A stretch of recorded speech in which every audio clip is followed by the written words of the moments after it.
typically, if you disagree with someone on like a political belief and you just throw it in their face, like, you're wrong, here's 10 facts, all it does is it drives them further into believing what they believe. Hello and welcome to the Pillow Talks podcast. We're your hosts, Vanessa and Xander Marin. I'm a sex therapist with 20 years of experience. And I'm just a regular dude. We share the ups and downs in our relationship while giving you step-by-step techniques for improving yours. So make sure to subscribe for your weekly double date full of totally doable sex tips, practical relationship advice, hilarious and honest stories of what really goes on behind closed bedroom doors, and so much more. It's the sex education you wish you'd had. Pop quiz, Xander. Oh boy, not ready for this. What are 3 things that you should never discuss on a first date? I'm going to go with your ex-girlfriend, your mother, and your potential love of science fiction. Interesting. Okay. Arguments could be made for those, but I was thinking more like sex, politics, and religion. Oh, that's good. We're going to be talking about a pretty heavy-hitting topic today. We're going to be talking about the stuff that you are not supposed to talk about. Yes. On your first date. Fortunately, we are not on our first date, so we can talk about this. Well, we obviously think sex should be talked about much, much more openly than it is. I think sex is a perfectly fine topic for a first date. But politics and religion are incredibly sensitive subjects in dating and in relationships. And I think, especially in the last few years, politics and social issues, we've gotten so divisive that it's really only added fuel to the fire. We asked our Instagram audience, are you currently dating or in a relationship with somebody with whom you have at least one major difference of opinion on political, social, moral, or religious beliefs? And 60% of people said no. So that means 40% of people are in a relationship with someone with at least one major differing belief, right? But the majority of people are not. We also asked them, would you be open to dating or being in a relationship with somebody if you knew beforehand that any of their core values and beliefs were significantly different? 77% of people said no. So the really interesting thing here is that 40% of people currently are in a relationship with someone with one major differing belief. However, only 23% of people said that they would do that in the future. So a lot of those 40% of people who are currently in one relationship like this are kind of saying, I wouldn't do it again. Mm-hmm. Dating.com did a more scientific study than we did, and they found that 84% of single people said that they would not even consider dating someone with opposing political views, and 67% admitted to ending relationships because of opposing political views. We heard about this a lot from people from our Instagram audience, too. People ended relationships, early dating relationships, but also a lot of stories about people ending relationships after years, even decades, because their beliefs were so different. Sounds like our audience is maybe slightly more open to the possibility of dating people with different beliefs. A solid 7% more open. That's look great. At you coming in hot with the numbers today. We're 7% better. So today we're going to tackle this really thorny question. Should different belief systems be deal breakers? How do you navigate having different political, social, moral, religious, ethical beliefs than the person that you are dating? Before we get into all of this really juicy stuff, we're going to give you our review of the week. So this week's review is, I've been a big fan of Vanessa and Xander Marin for a while now. Their Instagram has single-handedly saved my long-term relationship. I've been applying their tips and tricks along the way, as well as learning to have a sense of humor when sex or life doesn't go as planned. They make a dynamic duo of sex and love expertise. I enjoy their banter, their hilarious quips, and their willingness to share so much helpful, free content with their audience. Thanks! Well, Xander, say thank you to this reviewer. That was a very, very nice review. And if you are listening to this and this is your review, DM us on Instagram and we owe you a piece of advice One piece of advice. One piece of advice. How do you quantify that? What does that mean? If you have no idea what I'm talking about, we are playing this fun game where you leave us a review on Apple Podcasts. You take a screenshot of it because, unfortunately, Apple is slow. Sometimes not all the reviews go up. You send the screenshot to us on Instagram, Vanessa Marin Therapy, and we will enter you in perpetuity into a drawing where if we pick your review and feature it in our podcast, then we will give you advice to one of your questions. So you'll shoot us a question and we will send you back a voice memo or a video going into much more detail than we typically do in our Instagram stories, addressing your specific situation. Super fun contest, fun little prize, and the fun doesn't stop. Just do it once. It's the gift that can keep on giving. Yes, as soon as you write a review, you are entered into the giveaway for every week going forward. I'm noticing, though, that this person said they have learned from us how to have a sense of humor when things don't go as planned. They put it into words better than you or I ever have, I think. That's so important. I think we take ourselves so seriously sometimes, and sex isn't always a serious thing. Well, I was actually thinking about whether we wanted to talk about how things just did not go as planned right before we started recording this podcast. Oh, they did not. But I like the little speech that you just gave there. Yeah, we actually just had a funny little instance of this. We like to pick the listener questions beforehand, so we're prepared. It was Xander's job to pick them over the weekend, and he didn't. And so I was feeling kind of bummed out about that.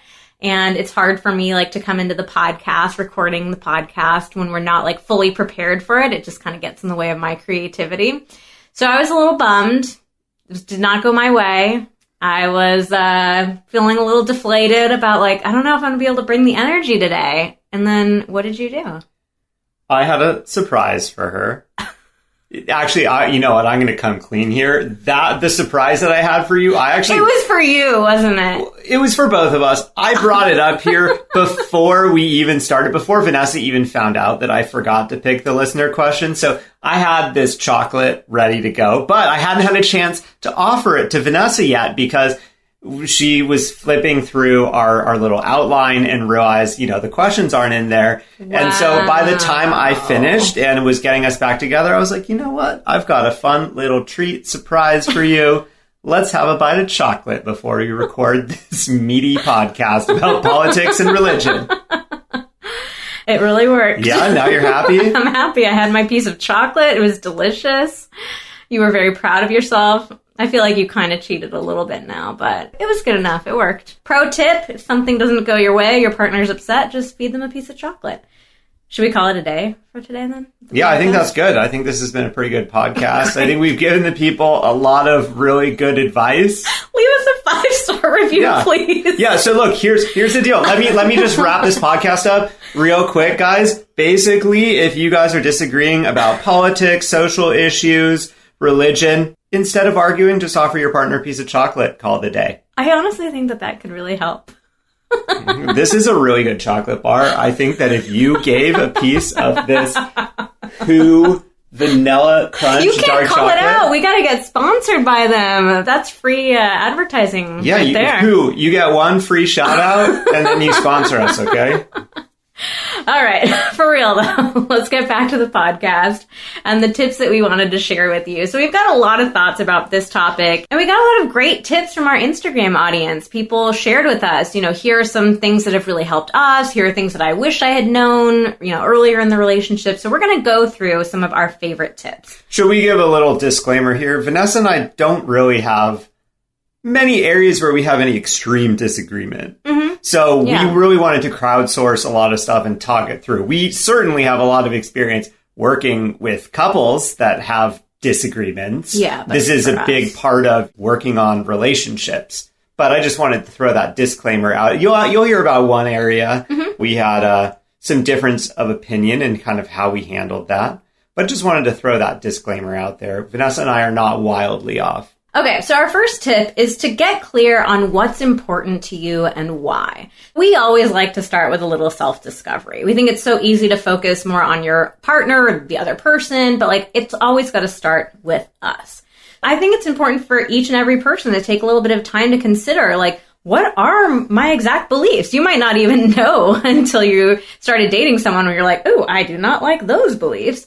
But we want you to figure out, what is it that you believe and how important are those beliefs to you? And we're talking about a lot of different categories of things too, right? Political beliefs, social issues, religious beliefs, like those are very different things. And you can definitely spend a lot of time like digging into exactly what it is that you believe. Yeah, I think it's so important to try to understand what is important to you and kind of how important it is relative to other things, because you have these set of beliefs, but not all of them are equally important to you. Like which types of things are you thinking about on a daily basis? Which things are you wanting to discuss on a daily basis? For example, you may have been raised religious, but maybe didn't go to church all the time, but maybe recently you do go to church a lot, and that's a really big part of your day, and you talk about religion all the time. Like that is much more important than some of these other things that we're talking about. It's important to kind of almost like categorize those beliefs and like how important are they to you before we even get into what it would be like if you had a partner with different ones. Figuring out which ones are really your core values. And it ties into a value for you. It's not just like, oh, I believe in X, Y, Z. It's like,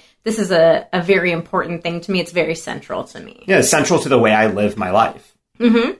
I think another really interesting thing to take a look at is like, where did your beliefs come from? I know I have definitely fallen for this trap of feeling like, oh yeah, like I have all these beliefs and they're so important to me. And like, they're really well thought out. I came up with all of them. But then I think about like, where did I grow up?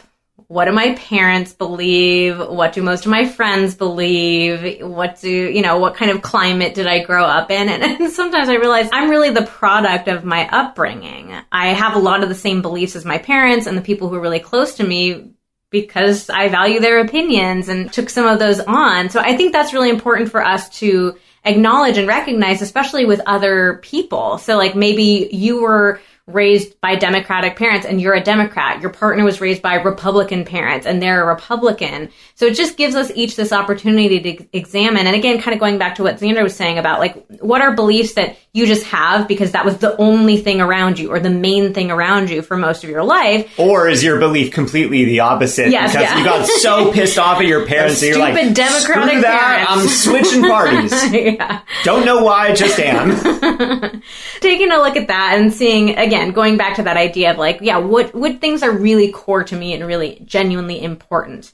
And then finally, the last question to think about is how important is it to you to have someone who agrees with you? I think most of us, if you just get asked that question, do you want to have someone who agrees with you? Yeah, I want my partner to agree with me. Because it's kind of like validation, it's like, it's like validation. Yeah, just the agreeing is like validation that you believe in something good or right. Mm-hmm.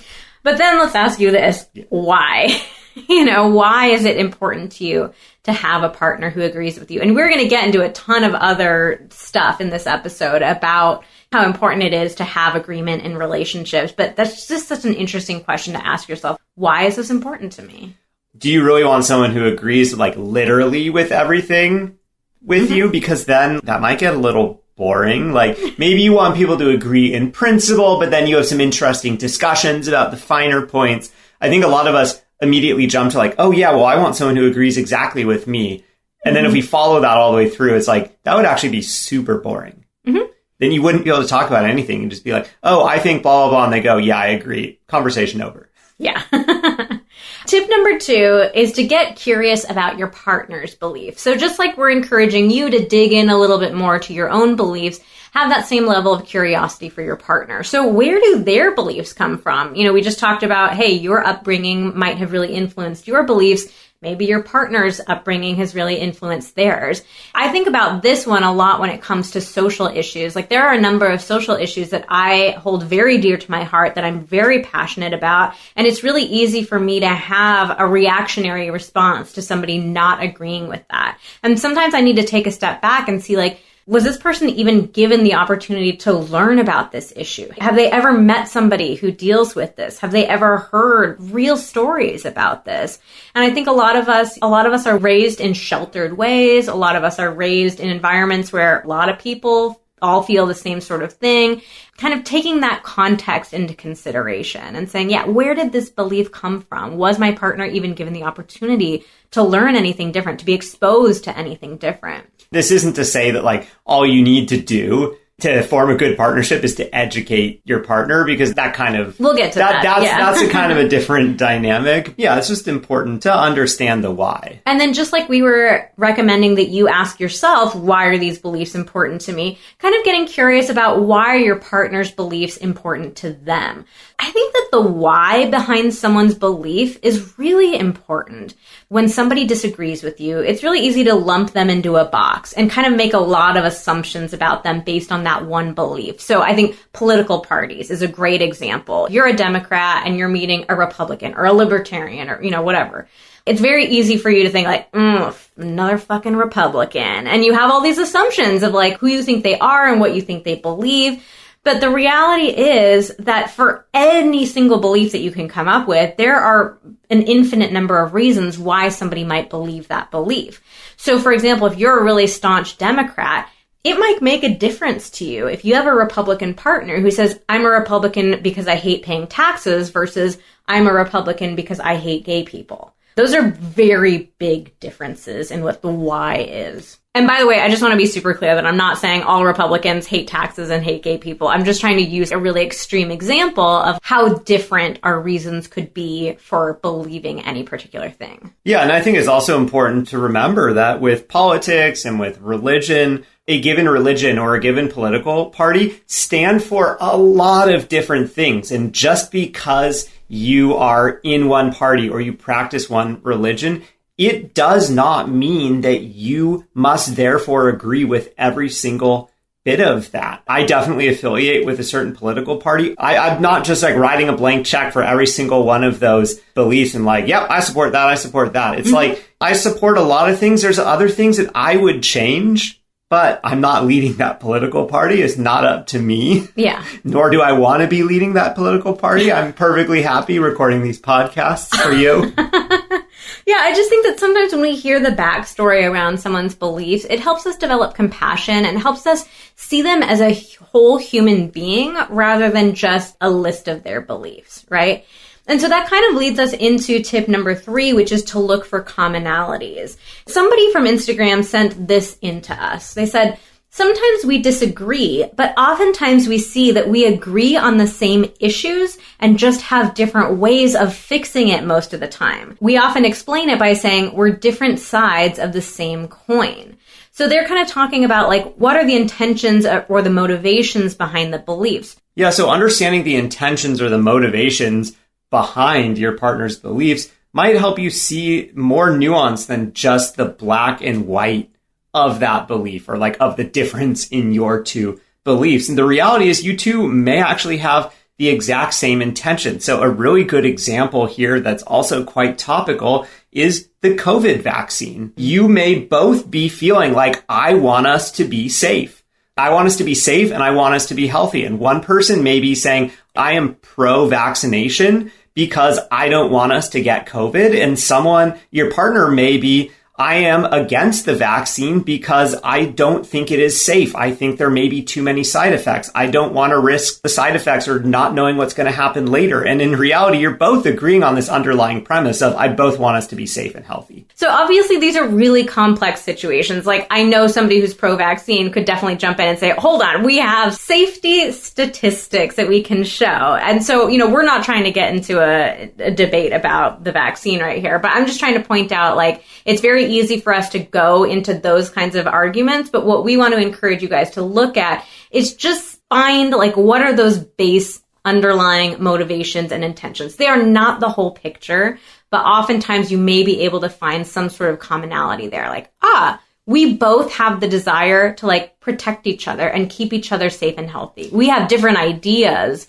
of what that looks like and how we do it, but that's a tiny commonality there. That's a thread. Also, pro tip, I know we're not really talking about like how to change someone's mind on any of these things, but really one of the first steps to getting towards a more shared understanding to just validate those underlying beliefs rather than immediately jumping in of, no, you're wrong. No, I have data. I have the right data. I need to show you to convince you. Mm-hmm. Really, the way to someone's heart, so to speak, is to really validate that underlying concern of, I hear that you really want us to be safe. I am with you on that 100%. It is scary knowing that there is something out there that we could or we couldn't take in terms of this vaccine, and it might make us safe, it might not make us safe. Yeah, just looking for that underlying intention, that motivation, because oftentimes there are really ways to connect with each other around that. Another option is to create your own common ground. So we got this great quote from somebody on Instagram. They said, "I'm an atheist married to a devout Christian. We decided early on that our true common ground was that we want to love everyone unconditionally, and that was and is enough for us to know that we're on the same page." Despite having wildly different religious beliefs, these two have identified this is our core belief, our core value, and we can hold on to this together as a couple, even if we express that core value in very different ways. Yeah, that gets back exactly to what I was saying a little while ago about how like political parties or religions have a lot of different ideas, and oftentimes there are a number of ideas within one that nearly everyone is going to agree on. Tip number 4. Going to be a big one, I think, for a lot of people. This was one that challenged me a little bit, but see the value in being exposed to different beliefs. So I will definitely say earlier in my life, I was a much more black and white person. I was like, you're with me or you're against me. And as I've gotten older, I've really softened in that. I really just don't believe that there is a right and wrong in so many situations. I think that it's so much more valuable for us to really look at validating everybody's perspectives and experiences. And if my 16-year-old self heard me saying that right now, she would lose her shit. She would get down off her soapbox and lose her shit. She absolutely would. I'm softening up in my old age. You know, I think there is a lot of value to being exposed to other ideas, different beliefs, to more diversity. I think it can be so beneficial to us in a lot of ways.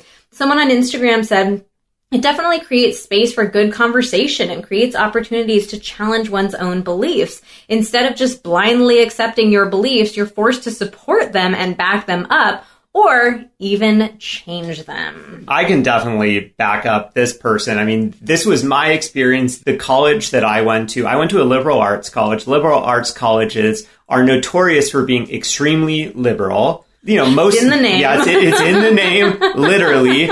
And however, the one I went to, Claremont McKenna College, is kind of notorious for being not the most liberal arts college. It's pretty 50-50 when it comes to the political bent of the students. And so the really interesting thing about that is that you are not just by default exposed to people of the same political beliefs as you. First, you meet people just walking around the dorms and out at parties and in class, and you don't know what people believe yet. And then you start hanging out and talking, and you're like, oh, you think things that are totally different from what I think. And like where I grew up, I was never exposed to a lot of different ideas. And like very quickly, you know, in my freshman year, it was like, oh, wow, I have friends that think a whole variety of things. It was a really new experience for me. And ultimately, I think it was really valuable. It helped me have more respect for people with different ideas and realize there's a lot of ways of looking at things, and that it is really important to understand why you believe something and be able to acknowledge like, yeah, you know, I don't have a good reason for believing this. It's just kind of what I believe. Or like, I've done all this research. I really care about this. And let me spout off a lot of facts and try to convince you or something like that. You know, for me, I think these last couple of years, the U.S. grow more and more divisive. It's been a really frustrating couple of years. And that little 16-year-old girl in the soapbox inside of me, you know, just like wants to throw up her hands and say like, these other people's beliefs are totally unacceptable. This is fucked up. Like, they're trash. It's trash. But the 37-year-old me is able to say like, is doing that going to actually lead to any change, though? Is it going to lead to anything being any different? And I think research shows typically if you disagree with someone on like a political belief and you just throw it in their face, like, you're wrong, here's 10 facts, all it does is it drives them further into believing what they believe, not focusing on the, quote, facts that you've given them, but instead doubling down on the facts that they have. So yeah, it's just helped me realize that we all have so much learning and growing to do, and we have to make the space for that. For me, the Black Lives Matter movement has been a really great example of this. Over the last year and a half, I'll just speak to my own experience. Like, I have learned so much more than I ever knew. I mean, in 2019, like, I would have said, yeah, I'm not a racist person at all. But just being exposed so much more to what the Black experience is like, to the countless Black educators who have taken time and done this emotional labor. And we've also paid for courses. We've paid to do more training about this because we really value that. But I've learned so much. I've come to appreciate so much more nuance. I'm finding new ways that I can be so much more actively engaged in the work of anti-racism, recognizing ways that I was doing harm in the past. So it's just really shifted my views. I think I'm approaching it in a much different way. And I see so many people going through that same experience too. It's the power of education, of exposure. It really can make a huge difference. And another completely different example, there's been some really fascinating research done on homophobia. People who have really strong homophobic views oftentimes have had little or no experience with actual gay people. And so there's been research done on having homophobic people just even hang out with gay people, bless those gay people who had the patience and the grace and the compassion to be part of that research, really finding that it's just that exposure changes those beliefs. People who started the study being incredibly homophobic towards the end of it were so much less so because they saw that other person as a human being rather than just as oh, you believe differently than I. You're different from who I am. Somebody on Instagram also spoke to this. They said, I personally know people who have transitioned to a different gender than what they were assigned at birth, whereas my boyfriend has never met a trans person. He personally doesn't understand how someone could go through that or feel that way, which sometimes leads to him saying things that upset me. I try my best not to get angry as I know it's a lack of exposure, upbringing, and a lack of knowledge. I can understand this because it's when you are not exposed to someone of a differing view or of a differing practice, sometimes all you have is your own experience, your own eyes as a lens to see the world. And so you try to think, well, how could I do that? Could I live my life that way? No. And so then maybe you're like, oh, well, how could anybody else? Until you actually meet people or are exposed to people with a differing viewpoint or a differing way of life, it's really hard to understand what that's like. That brings us to tip number 5, which is to value open-mindedness over agreement. So this one was really inspired by the stories that were shared with us on Instagram. We heard from couples who have been together for decades and maybe went into the relationship thinking they could change their partner's mind and having to eventually realize, no, not going to change. And so over and over again, people kept pointing to how valuable it was for each partner to be open-minded, even if they were both really ground into their personal beliefs. So the most basic aspect of open-mindedness is really just being willing to listen, to hear your partner out, to make the space for the two of you to have different beliefs. We also want to challenge you a little bit on this too.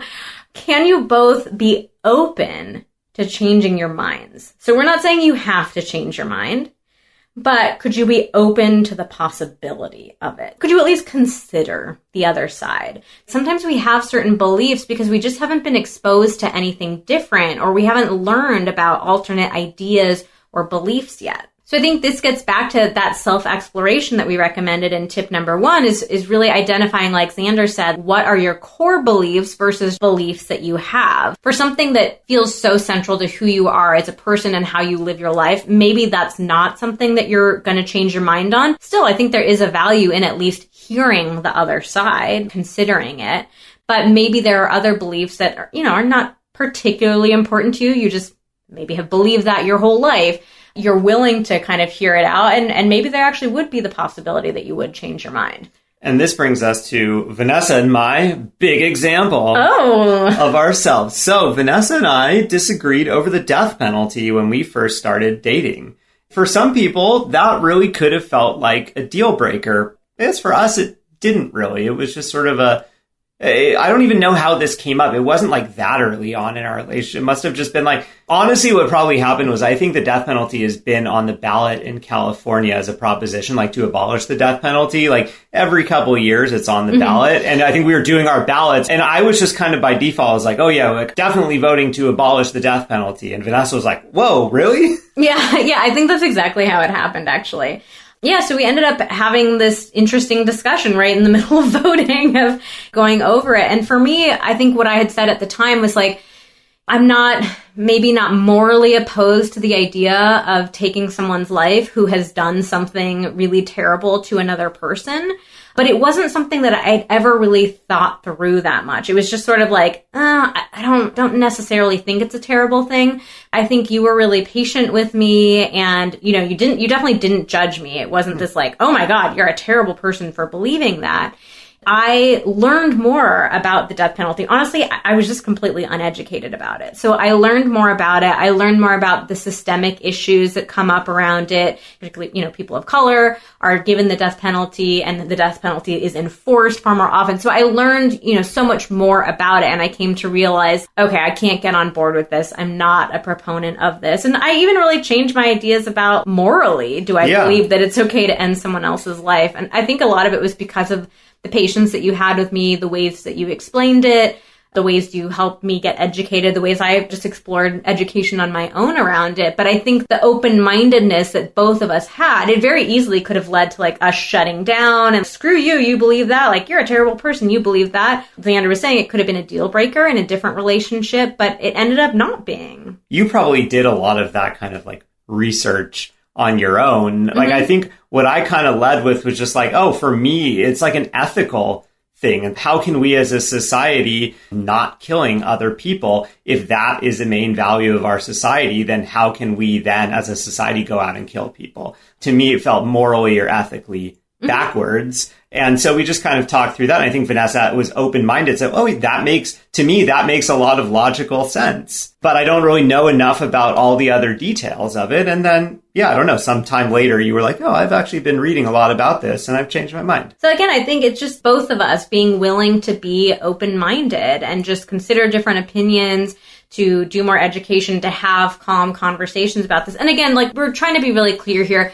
The point of this podcast is not to teach you how to change your partner's mind or like, you're going to get on the same page by the end of this podcast. We think that for a lot of couples, there's just going to have to be things that you agree to disagree about for the rest of your relationship. But there can be some wiggle room in certain areas, and maybe having that wiggle room and feeling that like, oh, my partner's really willing to listen to me and hear me out and educate themselves a bit more. Like maybe having that creates more space for the big unmovable things between the two of you. It just creates like a little more goodwill around it. Yeah, so being open-minded like this, it can be really beneficial outside of your relationship as well. Someone on Instagram told us, truthfully, I think it has made me more open-minded to be able to talk about and sometimes change my mindset based on new information or a new point of view. We live in a society where it's so easy to surround yourself with like-minded people. You unfollow those who contradict your beliefs. I get it. Some people are toxic, and I've unfollowed people for similar reasons too. However, that in itself can be problematic because how do we learn when we're surrounded by people who are just like us? All I'm trying to say is in a sometimes ugly world, I'm so grateful to have someone who has different opinions and beliefs as me, and that we can speak so openly about them and learn from each other. I think this person needs to teach a master class on living in a relationship with big differences. I mean, what a beautiful way to put it. It sounds like in this relationship, they still disagree, but they're able to just talk about it openly, learn from each other, respect each other, and that keeps them both feeling good about those differences. Oh, yeah. I mean, it's such a less toxic environment than like trying to talk about political, social, religious issues on social media where it's just like people throwing up. Someone posts like a one sentence thing about something they believe and then 100 other people like tear them down with one other sentence. What kind of conversation is that really? You have no idea where that person's coming from. It's not like a well thought out belief. It's just like, oh, I think that everyone should get $1 million every week. Sounds good to me. Tip number 6, set some boundaries. So we know we're talking about a lot of like big lofty ideas. We also just want to give you some really like practical things to do here. One simple thing that you can do is only talk about your differences when you're calm. And with all of these boundaries, these are probably good things to explicitly talk about with your partner. Like these are not necessarily, you should just start doing this. It's like you should have a conversation and decide both of you agree that you are going to follow these. It's not really a boundary if only you set it with yourself and the other person is not aware of it. Okay, so only talk about things when you're calm. If you're in the middle of an argument about something else or things are generally tense between the two of you, probably not a good idea to throw abortion into the mix as well. I'll just go out on a limb and say it is definitely not a good idea. Yeah. One person suggested don't watch the news together. They said that they and their partner watch the news separately so they can each stay educated and up to date, but that watching the news just felt too triggering to do together. Another thing is you might just need to agree to disagree. And I know that that sounds like a really simplistic sentiment, but it can be surprisingly powerful in some situations. Just saying like, hey, you know what? Let's just agree to disagree on this one. Agreeing to disagree is kind of a buzzword that's thrown out there a lot these days. I think the real key is the agree part. In order for this to work, both parties have to actually really agree and agree that they are going to enforce this agreement to disagree. It's one thing to just be like, oh, we're just going to have to agree to disagree in a kind of passive aggressive way. But it's another if you guys are like, you know what, we've talked about this a lot. It feels like we just keep having this recurring circular argument. Neither of us are feeling good about it. How would you feel if we both agreed to disagree on this? And that would mean that we don't need to continue having this argument. We don't need to keep coming back to it every week whenever we see the news that's all triggering or whatever. So it's the actual agreeing part that I think is the more important thing than the disagreeing part. Because if you can agree, then who cares? Don't even think about the disagreement. Just don't talk about it. Another quick tip. Don't talk about this kind of stuff when you've been drinking. This is definitely a recipe for disaster. So let's just say all difficult conversations, and really this is even more so than just like religion and politics and social stuff. Like any serious conversation that you need to have has to be sober. Yep, definitely. Vanessa and I fell into this trap early on in our relationship, had a couple fights early on that could have been very easily avoided. I think we both woke up the next morning being like, I feel really crappy physically and emotionally, not entirely sure why. And then we kind of talked about it and was like, oh, we got into that argument. Let's not do that again. We've definitely had arguments where we didn't even remember what we had argued about. We just woke up the next morning. I remembered arguing, but that's about it. Yeah, terrible. So obviously Xander and I are huge fans of communication, but we also think that sometimes it's okay to consciously not talk about certain issues. So if you and your partner just always get into arguments whenever you discuss something, if you can't see eye to eye, it just always creates tension. Like it can be a healthy boundary to set to say, hey, look, we love each other. We respect each other. We have the space for each other to feel differently, to believe differently about this. It's just not something that's good for us to talk about anymore. Yeah, I think that's the key is the agreeing about it, the talking about it. Like don't try to avoid certain topics, because that's like a whole other thing of, oh, I'm going to purposely try to like move this conversation away from this topic that could possibly bring up this other topic that I know is going to go horribly wrong. Don't do that. That is going way out of your way. That's trying to like manage how somebody else feels, which is not a very healthy thing to do. But yeah, it's more of like, oh, whoops, we accidentally mentioned this and started to get onto this topic. And then you both go, oh, you know what? Hey, this is the thing that we both would prefer not to talk about. So how was your day today? Great. Thanks for asking.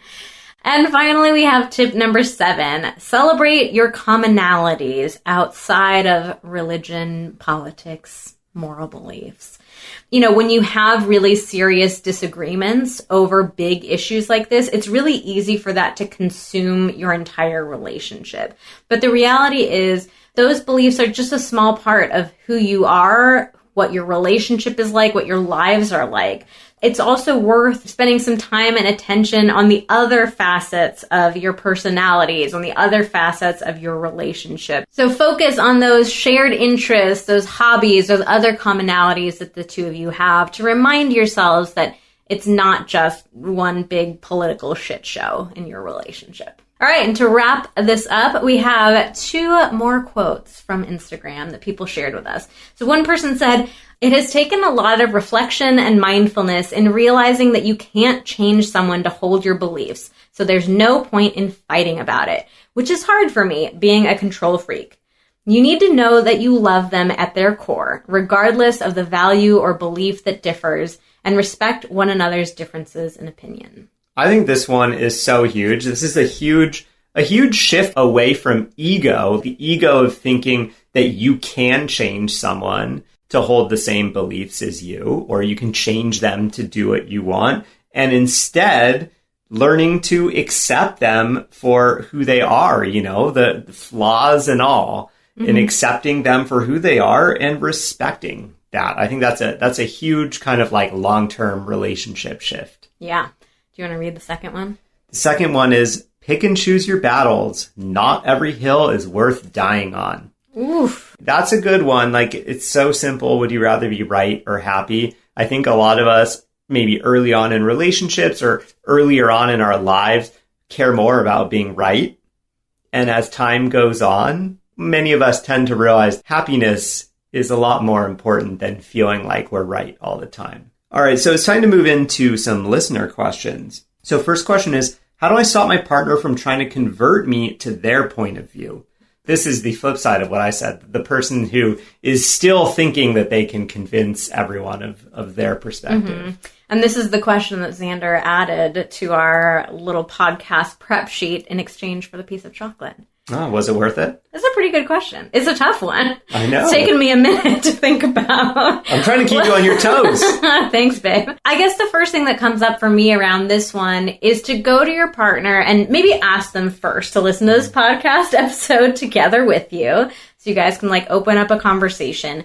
And then I was thinking it could be nice, give your partner this opportunity after you've listened to this episode, kind of say something like to them like, tell me, what is it that you want me to hear about your belief? I'm going to sit here and I'm going to hear you out. Maybe you won't even respond to it. I'll just let you speak and you tell me what's important to you. Why is it important to you? What do you want me to know? When did you come to believe this belief? What other beliefs does it relate to? Like, give them the space to really just share with you whatever it is that they want to share and see how open-minded you can be. You can be like, hey, give me the hard sell. Give me the hard sell. Yeah, you convince me.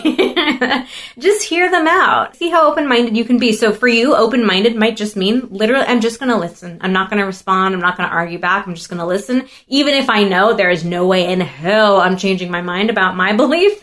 I'm just going to listen. But maybe open-mindedness for you in this context is, you know what? God, my partner just keeps trying to convince me about this, and it's really not something that I care about that much. So let me see. Let me hear my partner out and see what do they really have to say about it. But I would say, like, give them that space to share with you whatever it is that they want you to share, and then kind of set it up so you tell your partner, you tell me everything you want to tell me, and then we're going to walk away from there. We're not going to have another conversation about it. If you want to loop back around to it, maybe like the next day or something, you could tell your partner like, hey, thank you for sharing that with me. I thought it was really interesting what you had to say. And it might be like, I still feel the way that I feel, and I still feel really strongly about the way that I feel. I'm glad that we have a relationship where we can create the space for each other to express ourselves and express our beliefs and the things that are important to us. So give them that space. And then if they keep pushing, you're going to have a separate conversation with them at another time where you say, listen, like, we've got to find a different kind of way of talking about this. I'm not going to change my mind. I'm hearing that you're not going to change your mind. So this might be something that we need to use some of those other tips with. Like maybe it's that we have to agree to disagree, or we have to decide that we're not going to talk about this issue anymore. Are you open to another perspective? Oh, okay. How open-minded is Vanessa right now? I don't know. Oh boy. All right, give it to me. What's your other perspective? So I have this is not another perspective. This is another suggestion. This could also be, I can see myself in the person that this questioner is referring to. Mm-hmm. I think this may also be a kind of like male-female dynamic as well. You think the guy's the one who's trying to convert her? Yeah. So I think there may be an element of sort of mansplaininess, which I can relate to. It's definitely something I still do occasionally, something I really did a lot in the past. But what I do think is to the person asking this question, it is worth having a discussion saying, it's been really feeling to me like every time we talk about X, it feels like you're really trying to convince me or convert me like really hard, and that's not feeling good. I'm curious, like, what is your experience? Are you really wanting to convince me, or what is that like for you? Because I can recognize that while that's how I'm feeling about it, you may be having a different intention. So the person may be feeling like, oh, I am wanting to debate. I enjoy talking about it and kind of like debating. And I was seeing this as a fun thing. However, I'm hearing you're saying that this is not feeling fun. this is something that came up This for is happening Vanessa for us. early on Oh, in our yes. relationship where, I'm like, no, this is not fun. Xander's like, yeah, we're just debating. It's so fun. And I'm like, I hate this. Yeah, so and informed from my past. I was talking about the college I went to. There was a lot of friendly and maybe not always so friendly, but friendly and also breaking some of the rules. A lot of friendly but drunken debates about politics and social issues. And so it was something that I was just very used to doing. It was kind of like what you did. You just debated and it was fun to argue and, you'd come away friends at the end. And then all of a sudden I was doing this with Vanessa and it was feeling very hurtful to her. And so I was confused as to why she was getting so upset. And I think we had a conversation the next day and I really heard her saying that didn't feel fun to her. It doesn't feel fun to debate in the way that I felt like I was just having a sort of fun debate. So it wasn't a matter of who was right and who was wrong about that, but it was just like, hey, like someone's feeling okay about this. Someone is feeling really not okay about this. So like why would I want my partner to be feeling not okay about something? So I think it's worth just trying to see like, what is your partner's intentions with the way that they're trying to convert you? Because you may feel like, oh my God, they're just like being a dick and trying to convert me. And they may feel like I'm just trying to like have a little discussion and my partner's just not even engaging. I'm open-minded. I could see that happening. It happened to us. So sure. Next question is, I just ended a relationship because we had different political beliefs. I'm not sure how to address that going forward. Do I put this as a deal breaker in my dating profile? Do I ask these questions right away with someone new? Okay, so I think one thing that we didn't actually clearly say so far in the podcast is that I think there is the space for there to be deal breakers. Yeah. I think that there are definitely going to be beliefs that you have that you hold so dear to your heart. They're so central to who you are, how you experience the world, the kind of life that you want to lead, that I think it's perfectly fair to say, like, this is a deal breaker for me. I can't be with somebody who doesn't believe this. That being said, like, it also still is complicated because human beings are flexible and we do change. So you might meet somebody who initially says something that's incompatible with your beliefs, but maybe they realize like, oh, wow, this person that I'm dating is really passionate about this. Let me learn more about it. Oh, actually, I don't really believe what I, used to believe. I can change my mind. I think that leading with a list of deal breakers or even being so explicit with it that it's like on your dating profile, like that could cut off the possibility of you meeting people who are open to shifting their perspectives and open to changing their minds. So, I mean, it's all a choice. Like, it's definitely your choice. You absolutely could put it on your dating profile like, hey, I'm really looking for people who believe this or feel this. I would phrase it more like that, like looking for people who are like-minded versus no, like, list of 20 things. Yeah. I think that we get into this really interesting kind of black and white type of thinking around deal breakers and dating oftentimes. On the one hand, people either will be like, oh, I've got this whole list of deal breakers, or people will be like, oh, I'm just super open-minded to whatever. And a lot of us don't feel like we can land in the middle. Mm-hmm. Like a lot of people might be like, well, I don't want to be that person that's got a list of 10 deal breakers and I never find someone because I'm just finding the one flaw in every single person. And so then you feel like, well, in order to not be that person, I can't have any deal breakers. Mm-hmm. When in reality, it's like having a list of 10 to 20 deal breakers is probably going to lead to a bad time dating, but having one or two really important ones that are central to you, that may actually help you kind of like narrow down the field.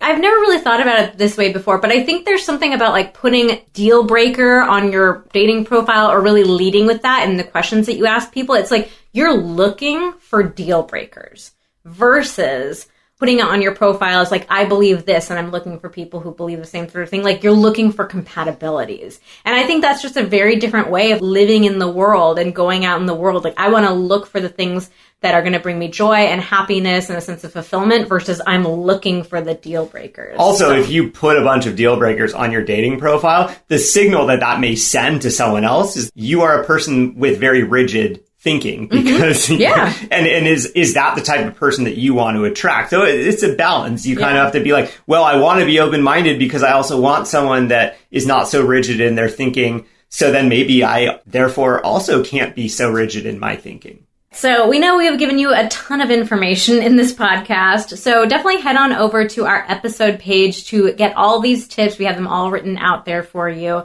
It's at vmtherapy.com/episode 14, the number 14. And we will also put a link there for our free guide, The Simple Daily Check-In for Couples. So if you're finding yourself feeling disconnected because you've been arguing about different political or religious or social beliefs, this guide can help you form some new habits around communication that focus on building daily connection and intimacy instead. It won't solve all of those disagreements, but it'll give you more things to agree about. I thought you were going to say more things to disagree about. Hopefully I not. hate this guide. I love this guide. Well, if that happens, then that's a problem, but hopefully you'll both enjoy it. We really hope so. And that's all for today's episode of Pillow Talks. We really hope you enjoyed this episode, and we really thank you so much for listening. Join us again next week when we will talk about how to get over shame around masturbation.